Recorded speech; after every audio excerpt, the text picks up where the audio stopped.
আসসালামু আলাইকুম। বিডি নিউজে আপনাদেরকে স্বাগতম। সংবাদের শুরুতেই শিরোনাম, পরে বিস্তারিত। সিরিয়ার কয়েকটি শহরের পানি ও বিদ্যুৎ লাইন কেটে দিয়েছে ইসরায়েল। এদিকে বিমান ও নৌ হামলা শুরু, ভূমিকম্প বলছে রুশ গণমাধ্যম। গাজায় আরেকটি বিশ্ববিদ্যালয় ইসরায়েলি বোমা হামলা, নিহত 20। সর্বশেষে জানিয়ে দেব ভারতের পররাষ্ট্র নীতিতে পরিবর্তন দরকার বলছে এস জয়শঙ্কর। শুনছিলেন সংবাদ শিরোনাম, এখন বিস্তারিত। তার আগে অনুরোধ থাকবে ভিডিওতে একটি লাইক দিন এবং কমেন্টস করে জানিয়ে দিন কোন জেলা থেকে বা কোথা থেকে আমাদের সঙ্গে যুক্ত রয়েছেন। সিরিয়ায় কয়েকটি শহরে পানি ও বিদ্যুৎ লাইন কেটে দিয়েছে ইসরায়েল। ইহুদিবাদী ইসরায়েলের বর্বর সেনা সিরিয়ার কোনেত্রা প্রদেশের কয়েকটি শহরে ট্যাঙ্ক দিয়ে গোলাবর্ষণ করেছে। এতে এসব শহরের বহু রাস্তাঘাট ধ্বংস করে দিয়েছে এবং পানি ও বিদ্যুৎ সরবরাহ লাইন বিচ্ছিন্ন হয়ে গেছে। গতকাল প্রকাশিত এক প্রতিবেদনে বলা হয়েছে, ইহুদিবাদী ইসরায়েলের বর্বর ইসরায়েলি কোনেত্রা প্রদেশের বিভিন্ন এলাকা খালি করার জন্য যে আহ্বান জানিয়েছেন, সেখানকার বহু মানুষ তা প্রত্যাখ্যান করেছে। এজন্য ইসরায়েলি বাহিনী পানি ও বিদ্যুৎ লাইন ধ্বংস করেছে। এটি মূলত ইহুদিবাদী বাহিনীর অধিকৃত পদক্ষেপ, যাতে লোকজন এই এলাকায় ছেড়ে চলে যেতে বাধ্য হয়। কোনেত্রা প্রদেশের হামিদিয়া শহরের বিভিন্ন রাস্তায় দুই পাশের গাছ এবং বিদ্যুতের খুঁটি কেটে ফেলেছে ইহুদিবাদী সেনারা। এছাড়া গতকাল দিনের প্রথম ভাগে রাজধানী দামেস্কের উপকণ্ঠে কয়েকটি লক্ষ্যবস্তুতে বিমান হামলা চালিয়েছে দখলদার বাহিনী। ইসরায়েলি গণমাধ্যম জানিয়েছে, ইহুদিবাদী বাহিনী দামেস্ক কানমুল এলাকায় বেশ কয়েকটি ক্ষেপণাস্ত্র ডিপো এবং ক্ষেপণাস্ত্র লঞ্চারে গুদামে আগুন ধরে দিয়েছে। এর আগের দিন ইহুদিবাদী সেনারা হামিদিয়া শহরে ইসরায়েলের সামরিক বাহিনীর একটি খালি কমান্ড সেন্টারে বিমান বাহিনীর সহায়তায় হামলা চালিয়েছে এবং সেখানে নিষিদ্ধ অস্ত্রের অনুসন্ধান চালানো হয়। ব্রিটেন ভিত্তিক তথাকথিত মানবাধিকার সংস্থা সিরিয়ান অবজারভেটিভ ফর হিউম্যান রাইটস জানিয়েছে, 5 ঘন্টার কম সময় ইহুদিবাদী সেনারা সিরিয়ার বিভিন্ন লক্ষ্যবস্তুতে 61টি ক্ষেপণাস্ত্র ছুড়েছে। বিমান ও নৌ হামলা শুরু, ভূমিকম্প বলছে রুশ গণমাধ্যম। ইহুদিবাদী ইসরায়েল সিরিয়ার বিভিন্ন স্থানে ভয়াবহ হামলা চালাচ্ছে। হামলায় ভয়াবহতাকে রাশিয়ার বার্তা সংস্থা স্পুতনিক ভূমিকম্প বলে অভিহিত করেছে। আজ ইসরায়েলের যুদ্ধ বিমানগুলো তারতুস এবং লাতাকিয়া শহর সহ সিরিয়ার পশ্চিম উপকূলের গুরুত্বপূর্ণ সামরিক অবকাঠামো লক্ষ্য করে হামলা চালায়। ইসরায়েলি যুদ্ধ বিমানগুলো ক্ষেপণাস্ত্র ঘাঁটি ও গোলাবারুদের গুদামে বোমা বর্ষণ করেছে। এতে এসব শহরে ভয়াবহ বিস্ফোরণের ঘটনা ঘটেছে। লেবাননের আল মায়াদিন টেলিভিশন চ্যানেল জানিয়েছে, দখলদার ইসরায়েলি বাহিনী সিরিয়ার পশ্চিমাঞ্চলীয় কোনেত্রা প্রদেশের মূল শহরের 15 কিলোমিটারের মধ্যে পৌঁছে গেছে।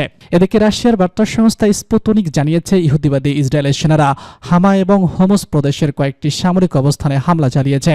এসব হামলার ঘটনাকে স্পুতনিক ভূমিকম্পের সাথে তুলনা করেছে। বার্তা সংস্থা জানিয়েছে, ইহুদিবাদী ইসরায়েলের যুদ্ধজাহাজ থেকে সিরিয়ার উপকূলীয় তারতুস প্রদেশকে লক্ষ্য করে বহু সংখ্যক ক্ষেপণাস্ত্র ছোড়া হয়। এদিকে স্থানীয় সূত্রগুলো জানিয়েছে, ইহুদিবাদী ইসরায়েলি বাহিনীর যুদ্ধবিমান পূর্ব অঞ্চলীয় দেইর আল জাওয়ার প্রদেশের একটি সামরিক বিমান ঘাঁটিতে হামলা চালিয়েছে। সিরিয়ার সশস্ত্র বিদ্রোহীদের ক্ষমতা দখলের 9 দিন পরে এসেও ইসরায়েল এসব হামলা চালাচ্ছে, কিন্তু ক্ষমতা দখলকারী হায়াতে তেহরির আশ-শাম এর বিরুদ্ধে কিছুই বলছে না। গাজায় আরেকটি বিদ্যালয়ে ইসরায়েলি বোমা হামলা, নিহত 20।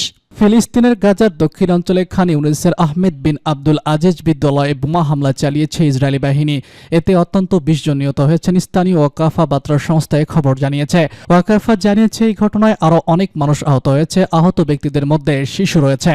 জাতিসংঘের ফিলিস্তিনি শরণার্থী বিষয়ক সংস্থা খান ইউনুসের পশ্চিমে নাসের মেডিকেল কমপ্লেক্সের পাশে অবস্থিত আহমেদ বিন আব্দুল আজিজ বিশ্ববিদ্যালয়টি পরিচালনা করে। এর আগে গতকাল রোববার সকালে গাজার উত্তরাঞ্চলে বেইত হানুন এলাকায় খালিল বেইতা বিশ্ববিদ্যালয় কামানের গোলা ছড়ে ইসরায়েলি বাহিনী।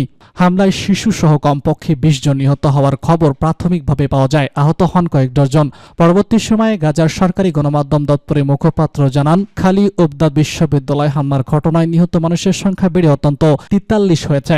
হামাস নিয়ন্ত্রিত গাজার স্বাস্থ্য মন্ত্রণালয় তথ্য, গাজায় 14 মাস ধরে ধলা যুদ্ধে ইসরায়েলি হামলায় 44,966 জন ফিলিস্তিনি শহীদ হয়েছেন। আহত হয়েছেন 1,06,850 জন। ভারতের পররাষ্ট্রনীতিতে পরিবর্তন দরকার বলছে এস জয়শঙ্কর। ভারতের পররাষ্ট্রনীতিতে রদবদল আনা দরকার বলে মন্তব্য করেছে দেশটির পররাষ্ট্রমন্ত্রী এস জয়শঙ্কর। তিনি বলেছেন, স্পষ্টভাবে বদলে গেছে আমাদের পুরনো সমস্যাগুলো, অনেকটাই এখনো মীমাংসিত রয়ে গেছে। সীমানা এখনো একটি গুরুতর চ্যালেঞ্জ, তবে আমরা ইতিমধ্যে আরেকটি নতুন দৃষ্টিকোণ থেকে বিদেশি নীতিতে এগিয়ে গিয়েছি। রোববার ভারতের রাজধানী দিল্লিতে ইন্ডিয়াস ওয়ার্ল্ড নামের একটি আন্তর্জাতিক রীতি বিষয়ক একটি নতুন সমুদায় উদ্বোধনী অনুষ্ঠানে বক্তব্য রাখার সময় এসব কথা বলেছেন তিনি। এস জয়শঙ্কর বলেছেন, বিশ্ব এখন আর মেরুদণ্ড অবশিষ্ট এবং এককেন্দ্রিক নেই, তাই পরিবর্তিত বিশ্ব পরিস্থিতিতে ভারতের পররাষ্ট্রনীতিতে রদবদল আনা দরকার।